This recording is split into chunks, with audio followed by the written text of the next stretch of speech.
Welcome to This Explainer. Today, we're diving into a detailed documentary-style look at one of the world's most ubiquitous brands, and we're going to peel back the layers to reveal a completely hidden corporate juggernaut.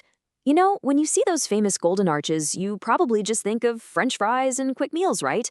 But what if I told you that the burgers are actually just a brilliant, perfectly executed facade for an entirely different kind of empire? We're going to explore the strategic architecture of McDonald's, uncovering their absolute dominance in real estate, some literal logistical miracles, and a high-tech future that will completely change how you see this company. Okay, let's dive into this. I really want you to rethink your basic assumptions about what actually drives this fast food giant's true profitability. If you just look at the sheer, mind-boggling volume of food they move every single day, it's super easy to assume their billions are made entirely by marking up beef and potatoes.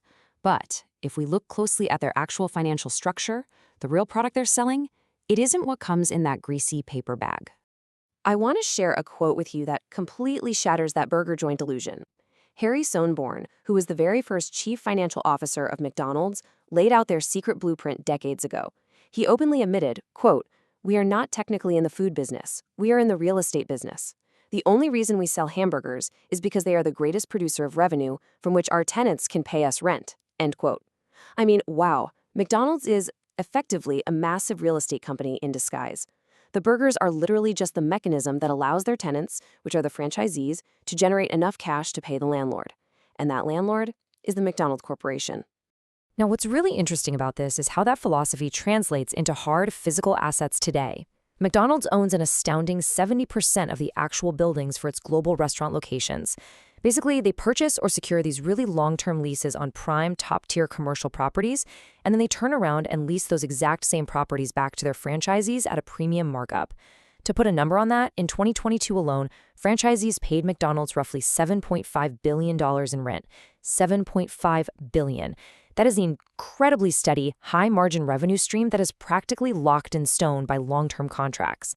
And get this, they don't just own the buildings, they own the literal earth beneath them. McDonald's owns about 45% of the land under its global locations. So why does this matter to us? Well, because this creates an absolute fortress of a financial cushion. Think about it. If there's a global economic downturn and restaurant sales temporarily take a dive, McDonald's still collects the rent. They own the brand, they own the intellectual property, and they own the land. It creates a uniquely sturdy business model that outpaces pretty much any other restaurant chain on the planet. To put the sheer massive scale of this real estate footprint into perspective, in the United States alone, McDonald's and its franchisees occupy an estimated 58 million square feet of real estate. That's spread across roughly 17,000 locations. Globally, we're talking over 41,000 restaurants. But here's the thing, you absolutely cannot run a global real estate and food empire of this magnitude with just legal contracts and concrete buildings. You need a rock-solid philosophy to manage the human element of the business. That brings us to part one, the three-legged stool, and how they balance the empire. This operational philosophy was introduced by founder Ray Kroc, and it is the absolute foundation of how McDonald's operates. Imagine a stool. It relies on three equal legs to stay upright, right? The first leg is the owner and operators. Those are the franchisees, sweating it out, running the day-to-day business. The second leg is the suppliers, and the third is the company employees. Kroc strongly believed in being in business for yourself, but never by yourself. The core value driving all of this is family. The idea that the balance of these three distinct groups is absolutely crucial, and that they only get better by working closely together. If even one of those legs gets weak, the whole billion-dollar empire topples over. Moving on to part two, mastering the supply chain and the logistics behind the food. Let's look at how this builds over time. Because feeding over 41,000 restaurants requires a level of logistics that honestly borders on the miraculous. And it all starts with deep relationships. Take a company called Martin Brower, for example. Back in 1956, they started out by simply supplying paper napkins to a single McDonald's branch in Illinois. Just napkins. But through decades of building extreme trust, McDonald's vertically integrated its supply chain. They essentially brought their suppliers in-house, treating them as highly trusted, exclusive partners. Fast forward to today, and that exact same company delivers products to nearly 15,000 restaurants across North America. It's an incredible micro-story of how extreme collaboration over time creates a continent-wide logistics marvel. Because of this intense level of trust, McDonald's global inventory turns over every 4 days, just 4 days. Think about the unbelievable speed of that. You can only move that fast when your partnerships are totally airtight. Their contingency plans are so dialed in that, as one supply chain executive actually noted, if their main supplier had a massive catastrophic problem buying beef today, not a single McDonald's customer anywhere in the world would even notice. It is a completely invisible, flawless machine. Part 3. Glocalization. Let's explore how they stay global, yet remarkably local. This tackles one of the greatest paradoxes of McDonald's. How does a brand known for extreme, almost rigid consistency adapt to over 100 vastly different countries? Well, they balance two totally opposing forces perfectly. On one side, you have strict global standardization. We're talking the exact same kitchen ergonomics, the same rigorous food safety regulations, and core iconic items like the Big Mac and those famous fries. But on the flip side, you have extreme local adaptation. Take India, for example. You won't find beef on the menu there. Instead, you'll find highly localized items like the vegetarian McPaneer Royale or the Maharaja Mac. It's the exact same reliable McDonald's experience, but tailored perfectly to fit local cultural and dietary preferences. And this strategy isn't just about being culturally polite. It is absolutely brilliant economics. By sourcing their ingredients locally, McDonald's minimizes foreign exchange risk and completely dodges nasty international trade tariffs. For instance, an amazing 95% of the raw ingredients used in European Union franchises are sourced directly from EU farmers. This completely flips the narrative.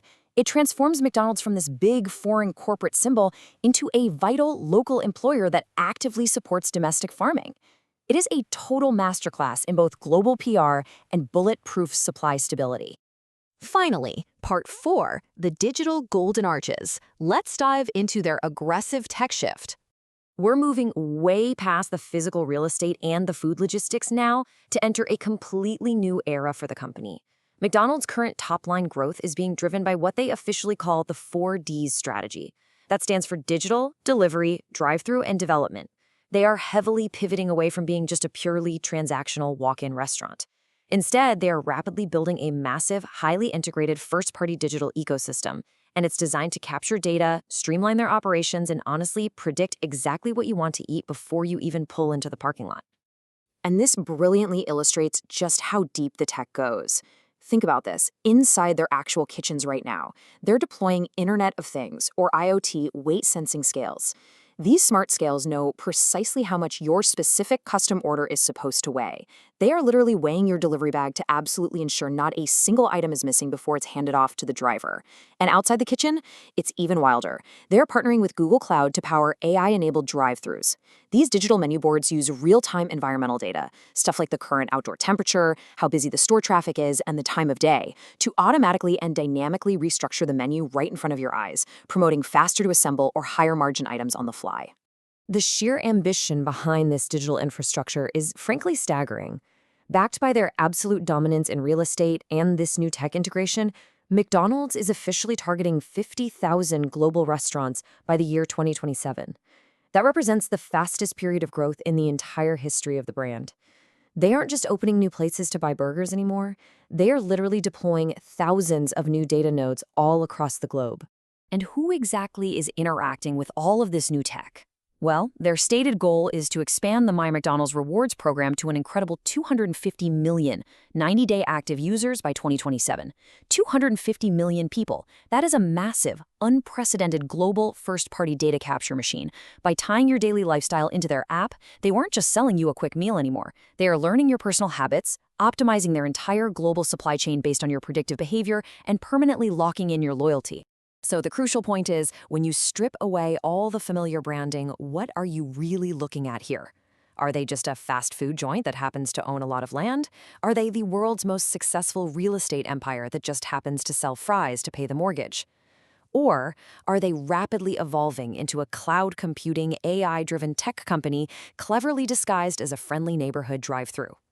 The next time you drive past those golden arches, remember, you are looking at one of the most sophisticated, multi-layered corporate engines ever built in human history. Keep asking questions, and we'll see you in the next explainer.